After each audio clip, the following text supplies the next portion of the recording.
Bonjour et bienvenue dans les rendez-vous coaching. L'âge avançant, on peut physiquement constater quelques changements. Les cheveux blancs, les rides, les douleurs articulaires, fatigue musculaire et j'en passe, du bonheur. Pour ce qui est de notre façon de penser, on le dit assez souvent, un petit peu peut-être comme pour se rassurer, l'âge c'est dans la tête. Mais quand on n'est pas né dans le même monde, il n'y a pas que le nombre d'années qui sépare les générations qui peuvent vivre sous un même toit, voire une même entreprise. Alors, comment composer et s'entendre avec les autres générations? Un nouveau sujet pour Stéphane Masson, notre coach professionnel certifié. Stéphane, bonjour, comment allez-vous? Bonjour Émilie, bonjour à tous, très bien, merci vous. Très bien, je vous remercie. Allons tout de suite dans le vif du sujet. Brièvement, pouvons-nous définir tout d'abord les différentes générations dont nous parlons? Les différentes générations se distinguent dans un premier temps par leur période respective de naissance, sont dénommées actuellement quatre catégories qui sont dans l'ordre les baby-boomers, nés après la Seconde Guerre mondiale entre 1946 et 64, la génération X, née entre 65 et 79, la génération Y, née entre 1980 et 2000, et enfin la génération Z, née à partir de l'an 2000. Maintenant qu'elles sont identifiées, Stéphane, pourquoi sommes-nous si différents dans notre façon de faire et de penser? Chaque génération est née et a grandi dans un contexte bien particulier et très différent. Les mentalités, les politiques, les modes d'éducation sont très différents d'une époque à l'autre. Les enseignements à l'école et l'éducation familiale sont différents, tout comme les valeurs et les besoins qui n'ont rien à voir d'une génération à l'autre. Nous comprenons bien qu'un jeune de 20 ans à notre époque n'a pas du tout les mêmes préoccupations et aspirations qu'un jeune adulte des années 60. Tout cela conditionne l'état d'esprit et le fonctionnement général. Pour autant, Stéphane, peut-on créer du lien entre les générations et le maintenir? Comment briser la glace? L'une des clés pour créer du lien entre les différentes générations est l'écoute et l'empathie. L'idée est de tendre activement l'oreille à ce que dit, ressent et exprime en matière de besoin un être d'une autre génération et de s'efforcer à le comprendre, même si sa vision des choses et du monde nous paraît complètement aberrante. C'est faire preuve de tolérance. Et pour aller plus loin, partageons et penchons-nous sur des centres d'intérêt des autres générations, la cuisine, le jardinage pour les générations des seniors, et le gaming, le rap, les mangas pour les plus jeunes, par exemple. Ainsi, ils se sentent écoutés et peut-être mieux compris, un moyen pour nous d'être accueillis dans leur sphère. Et comment, en tant que senior, s'inspirer de la jeune génération?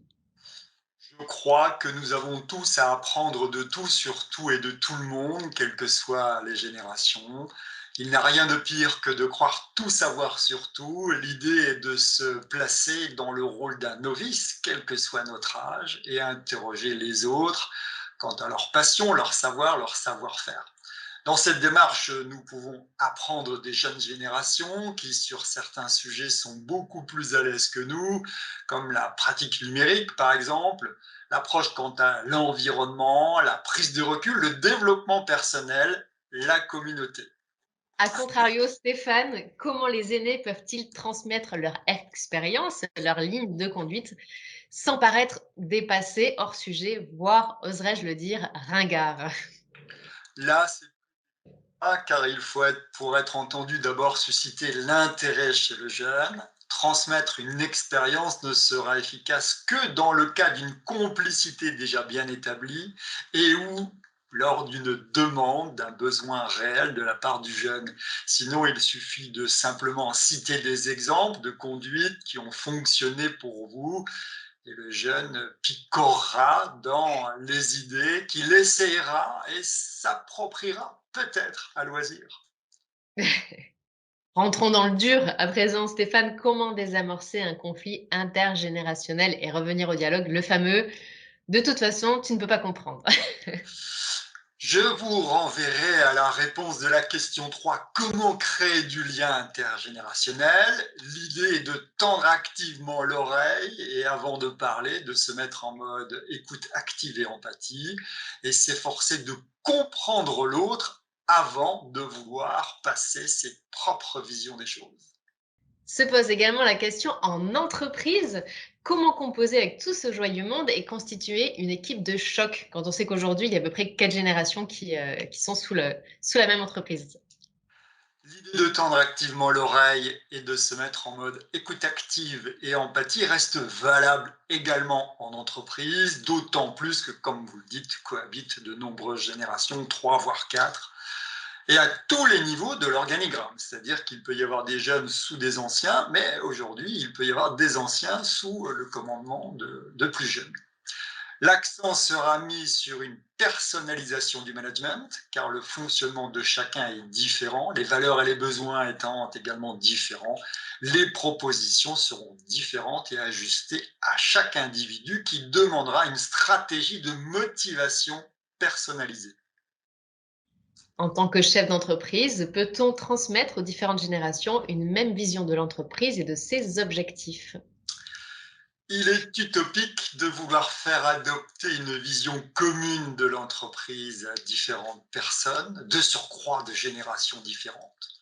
Par contre, sur l'objectif, s'il a du sens pour tout le monde, il est possible de faire converger les énergies de tout le monde pour l'atteindre. Et heureusement, car peu de projets aboutiraient. L'idée est de jouer sur la complémentarité des compétences de chaque collaborateur, même de générations différentes, d'organiser le partage des expériences, même pour un jeune qui sort de l'école, et de créer une dynamique collaborative dans l'équipe. Nous parlons là d'émergence des talents et d'intelligence collective. Et n'hésitez pas à vous faire accompagner d'un professionnel si vous en ressentez le besoin sur ce type de problématique. Merci Stéphane. Et c'est très juste Stéphane, vous le disiez, si vous rencontrez des difficultés à communiquer avec votre entourage, que ce soit sous le toit de votre maison ou encore en entreprise, n'hésitez pas à vous faire accompagner d'un coach qui saura vous apporter les clés.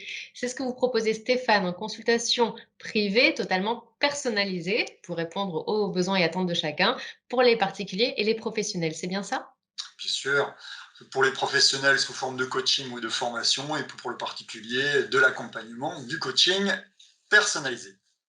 Pour vous contacter, rien de plus simple, vous pouvez aller consulter le site internet de Stéphane, stéphane-d'union, le tiré du 6, maçon.fr, stéphane-maçon.fr. Vous pouvez également le retrouver sur son compte Instagram, stéphane.maçon.coach. On vous remet bien sûr toutes ces informations-là dans le descriptif de cette vidéo. Stéphane, un grand merci pour ce nouveau sujet Avec plaisir, Amélie. et on se retrouve très bientôt pour une prochaine vidéo. Au revoir. À bientôt, au revoir.